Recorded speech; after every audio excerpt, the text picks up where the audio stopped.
Totoo nga ba ang kasabihan na kapag tumulong ka daw, mas malaki ang babalik sa'yo?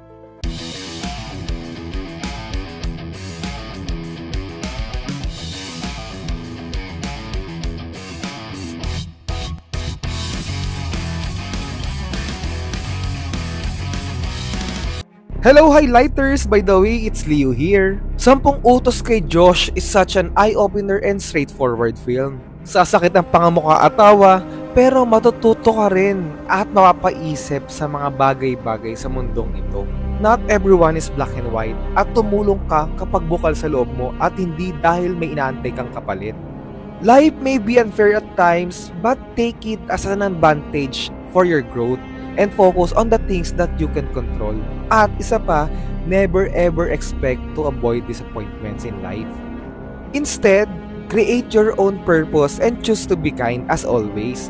Since alam naman natin na life is full of ups and downs. At syempre, hindi naman tayo papayag na hindi naman sa atin pumanig paminsan-minsan, diba? Sabi nga sa movie, hindi daw lahat na nagdadasal ay anghel.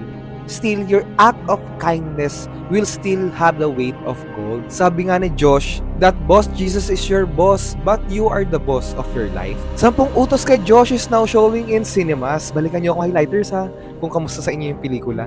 So alam nyo na yung chismis highlighters ha. Huy, pakabait ka na.